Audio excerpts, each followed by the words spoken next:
இன்றைக்கி அக்ஷய திருதி. ஸோ என்கிட்ட வந்து ஒரு ரூ. 662 கையில் இருந்தது. நான் வந்து அதை எடுத்துக்கிட்டு ஷாப்புக்கு போயிருந்தா ஒரு 50 மில்லி வாங்கியிருக்கலாம். ஆனால் என்னால் வந்து இன்றைக்கி ஷாப்புக்கு போக முடியல. வீட்டில் குழந்தைங்க இருக்காங்க. ஸோ கூட்டு போகிறதுக்கு ஆள் இல்லை. அதனால் நான் என்ன பண்ணேன்னு பார்த்தீங்கன்னா, இன்றைக்கி கோல்டு வாங்கியே ஆகணும் அப்படின்ற ஒரு கட்டாயம்லாம் கிடையாது. நான் அந்த மாதிரி நினைக்கிற ஆளும் கிடையாது. அதே மாதிரி அக்ஷய திருதிக்கு கண்டிப்பாக கோல்டு வாங்கணும் அப்படின்னு யோசிக்கிற கேரக்டரும் கிடையாது. இது வரைக்கும் நான் அந்த மாதிரி வாங்கினதும் கிடையாது. ஒரே ஒரு அக்ஷய திருதிக்கோ என்னவோ 1 கிராமில் வந்து ஒரு காயின் வாங்கினதா ஒரு ஞாபகம் இருக்குது.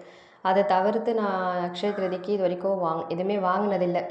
இன்றைக்கி பார்த்தீங்கன்னா கையில் வந்து அதாவது அக்கௌண்ட்டில் வந்து ஒரு ரூ. 662 இருந்தது. ஸோ அதை வச்சு என்ன பண்ணலாம் அப்படின்னு நான் யோசித்தப்போ தான் பார்த்தீங்கன்னா, இப்போது வந்து டிஜிகோல்டு வந்ததுக்கப்புறம் இப்படியும் பண்ணலாமே, நம்ம எதனால் கடைக்கு போகணும், வெளியில் போய் தான் கோல்டு வாங்கணுமா, ஏன்னா வீட்டில் இருந்த இடத்துலே நம்ம ஆன்லைன் மூலமாக இப்போ இருக்கிற இந்த கோல்டு ரேட்டுக்கு வாங்கிக்கிட்டாலும் நமக்கு லாபம் தானே அப்படின்ற மாதிரி எனக்கு தோணுச்சு.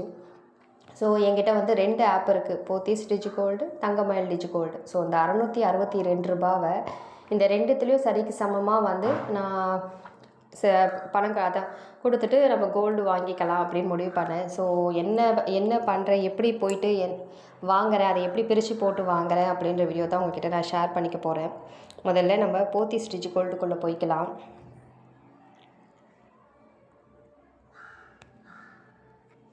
ஸோ நான் வந்து ரெஃப்ரெஷ் பண்ணிக்கிறேன் லாஸ்ட்டு சைனிக்.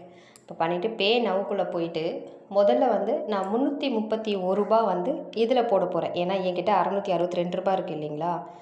ஸோ 100 11 மில்லி தராங்க, 1 மில்லி பெனிஃபிட்டாக கொடுத்தாங்க, அதை நம்ம பார்த்தோம். இப்போ மொத்தமாக 331ன்னு போட்டால் 37 மில்லிகிராம்ஸ் வருது. பெனிஃபிட்டாக 3 மில்லிகிராம் வருது.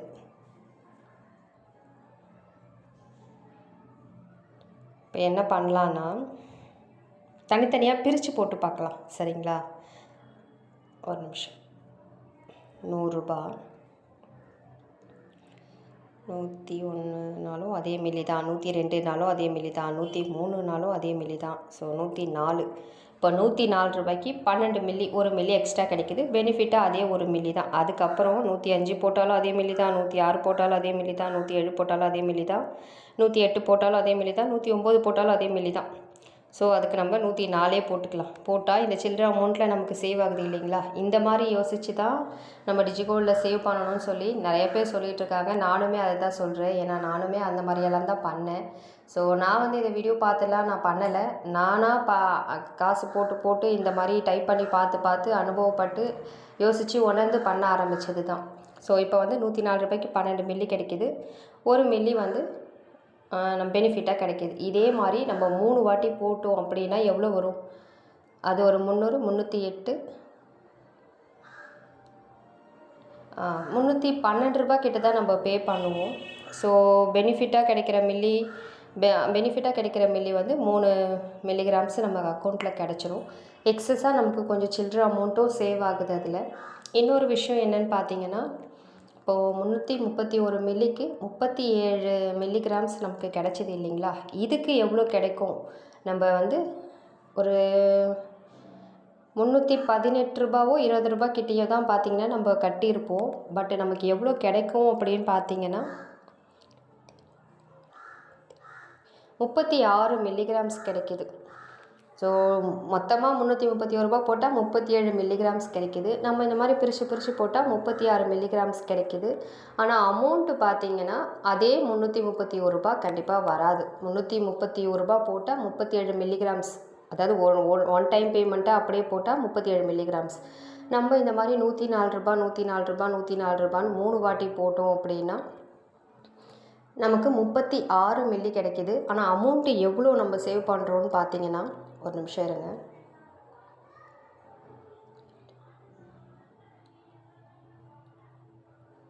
ரூ. 312 தான் நம்ம கட்டியிருப்போம். ஆனால் 36 மில்லிகிராம்ஸ் நம்ம சேவ் பண்ணுறோம். ஸோ மீதி எவ்வளோ இருக்குது, 331ல் ரூ. 314 போச்சு அப்படின்னா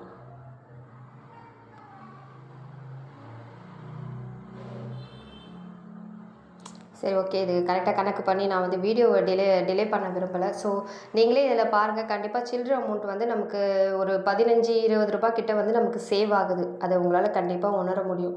ஸோ இதே மாதிரி தான் நான் தங்கம் எல்டிஜி கோல்ட்லேயும் போயிட்டு அந்த 331 வந்து பே பண்ணி நான் இன்றைக்கி வந்து அக்ஷய திருதிக்காக கோல்டு பர்ச்சேஸ் பண்ண போகிறேன்.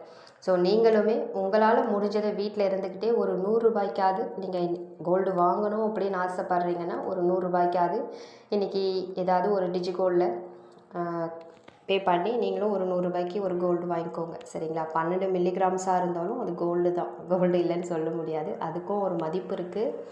இன்றைக்கி அது ரூ. 100 கிடைக்கிது. நாளைக்கே அது வாங்கணும் அப்படின்னு நினச்சோம்னா ரூ. 105 ரூ. 110 நம்ம கொடுக்க வேண்டியது இருக்கும். ஸோ அந்த மில்லிகிராம்ஸை சொல்கிறேன்.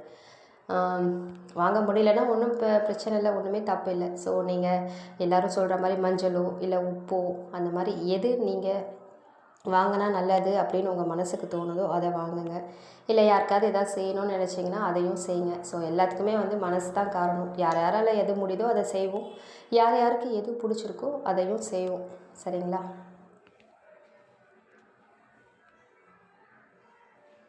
வீடியோ முடிக்கிறதுக்கு முன்னாடி நான் பே பண்ணி கோல்டு வாங்கிட்டு உங்களுக்கு காமிச்சிடுறேன். ஸோ இப்போ ரூ. 104 போட்டாச்சு. இதே மாதிரி நான் 3 வாட்டி பே பண்ணி வாங்க போகிறேன்.